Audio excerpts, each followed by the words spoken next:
جسمانی جسم کو مضبوط ہونا ہے، اور جو لوگ روحانی زندگی سے خالی ہیں ان کے جسم پر دنیا، موسم، ابلیس، بیماری، یہ ساری چیزیں غالب آئیں گی۔ اس لیے ضروری ہے کہ ہم جسمانی جسم کے ساتھ زیادہ روحانی جسم کی فکر کریں، اور روحانی جسم جب تک ہماری زندگی میں گروتھ نہیں کرے گا ہم کبھی بھی خدا کے ساتھ رشتہ قائم نہیں کر سکتے۔ بائبل مقدس میں اس بات پر زور دیا گیا اور لکھا ہے کہ ہم نے بے ایمان لوگوں میں نہیں جانا۔ ہم نے کون سے لوگوں میں بیٹھنا ہے؟ جو ایماندار ہیں، جو خدا کے لوگ ہیں۔ جب ہم ان میں بیٹھیں گے تو ان جیسی باتیں کریں گے، ان جیسے طریقے ہماری زندگی میں آ جائیں گے۔ وہ بری باتیں نہیں کرتے ہیں، جیسے میں نے پچھلے میسج میں بتایا کہ زبور کی کتاب کا پہلا باب جو ہے یہ بات سکھاتا ہے کہ ہم نے خطا کاروں کی مجلس میں، منڈلی میں، ٹھٹھا بازوں کی منڈلی میں، اور ایسے لوگ جو غلط ہیں ان میں نہیں جانا، ان سے کنارہ کرنا ہے۔ اس کے اپوزٹ کن لوگوں میں جانا ہے؟ وہ لوگ جو خدا کے لوگ ہیں، ان محفلوں میں جو خدا کی ہیں۔ اگر ہم ان میں شامل ہوں گے، غور سے ان کے طور طریقے دیکھیں گے، سنیں گے، ان کے ساتھ ریلیشن قائم کریں گے تو ہماری روحانی زندگی بڑھے گی۔ میں اگر دو پودے آپ کے سامنے رکھ دوں، ایک پودے کو نام دے دوں جسم اور ایک پودے کو نام دے دوں روح، تو دونوں پودوں کو خوراک دینے کے لیے کیا کیا ہم انہیں دیں گے؟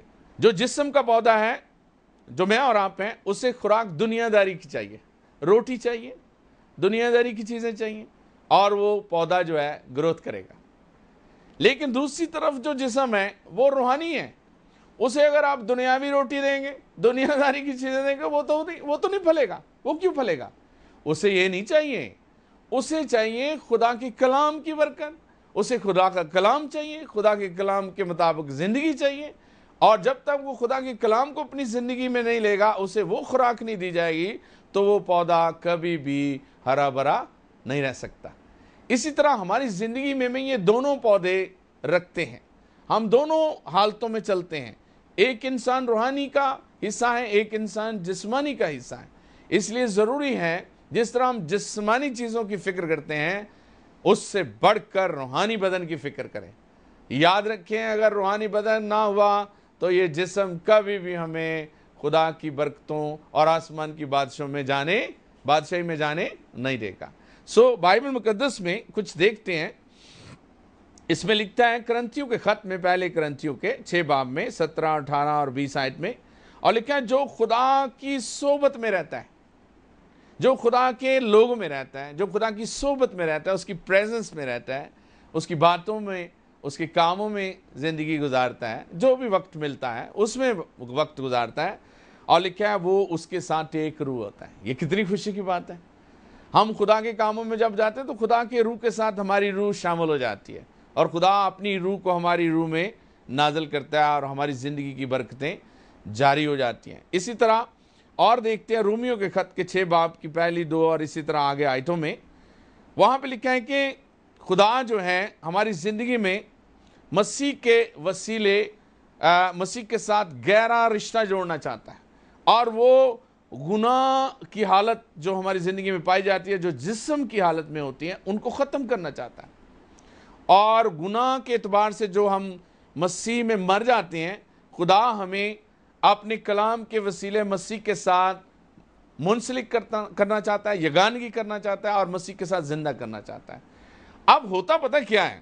ہوتا یہ ہے کہ ہم جب مسیح پر ایمان لاتے ہیں خدا کا کلام سن کر، تو ہم مسیح کے کلام کے مطابق جس طرح مسیح زمین پر آ کر جو جو کرتا رہا ہم اس کو اپناتے ہیں۔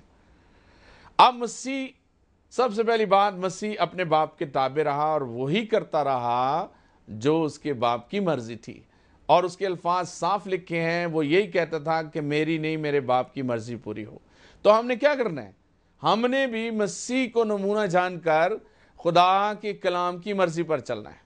اب مسیح خدا کے کلام کے مطابق ہمارے گناہوں کی خاطر مرا، لکھا ہے وہ صلیب پر قربان ہوا، مرا، اور ایک خوبصورت بات میں آپ کو بتانا چاہتا ہوں، دنیا میں اکثر لوگ کہتے ہیں کوئی کسی کی قبر میں نہیں جاتا، لیکن آپ کو پتا یسوع مسیح نے ہماری قبر قبول کی، ہماری موت کو گلے لگایا، ہمارے گناہوں کو اپنے اوپر لیا۔ یسوع کے لیے جس طرح آج ہماری قبریں کھودی جاتی ہیں، یسوع کے لیے نہیں کھودی گئی تھی۔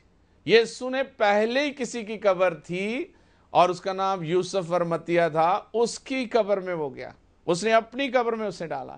میں اس سے یوں اخذ کرتا ہوں کہ دنیا جو تھی گناہ میں قبر کے لائق تھی، لیکن یسوع نے ہماری قبر، ہماری موت کو اپنے اوپر لیا اور ہمیں قبر سے بچا کر خود ہماری قبر میں چلا گیا، اور ہم اس کے اس کرنے سے اپنی اس قبر کی موت سے، جس طرح اس نے موت اور قبر پر فتح پائی، ہم بھی موت سے نکل کر قبر اور موت پر فتح پاتے ہیں۔ اور یہ کرنتھیوں کے خط میں 5 باب میں اگر آپ 14 آیت سے آگے پڑھیں تو وہاں یہ صاف لکھا ہے، جب مسیح ہوا سب کے لیے تو ہم بھی مسیح کے ساتھ مر گئے، اور جب مسیح سب کے لیے جی اٹھا تو ہم بھی اس کے ساتھ جی اٹھے۔ یہ باتیں بڑی سیکھنے والی ہیں، انٹرسٹنگ ہے۔ سو ہمارے جسم کی اور روح کی نجات کلام کے ذریعے ہے، اور یسوع مسیح کے ساتھ مرنے سے ہم ایک روحانی جسم میں پیدا ہوتے ہیں، اور روحانی جسم روح کی نجات کے ساتھ تعلق رکھتا ہے۔ اسی طرح 6 باب کی 3 اور 9 آیت کو پڑھیں تو لکھا ہے، جو گناہ کے اعتبار سے مر جاتے ہیں انہیں آئندہ کو گناہ میں زندگی نہیں گزارنی۔ جو جسم کی لعنتوں سے نکل جاتے ہیں انہیں پھر جسم میں زندگی نہیں گزارنی، انہیں روحانی جسم میں، روحانی زندگی میں زندگی گزارنی ہے، اور ان سے الگ گزارنی ہے۔ ہم اکثر دعویٰ کرتے ہیں کہ ہم روحانی ہیں، لیکن ہمارے کام روحانی نہیں ہوتے، ہم پھر جسمانی باتوں، جسمانی زندگی، جسمانی ایمان میں چلتے رہتے ہیں، اور ہمارے کام یہ بتاتے ہیں کہ ہم ابھی تک جسم میں ہی ہیں۔ لیکن خدا ہمیں جسم سے نکال کر، جسمانی زندگی سے نکال کر ایک نئی زندگی، روحانی زندگی، ایسی سالویشن دینا چاہتا ہے جو روح کی ہے، ایسی نجات جو روح کی نجات ہے، اس میں لے جانا چاہتا ہے۔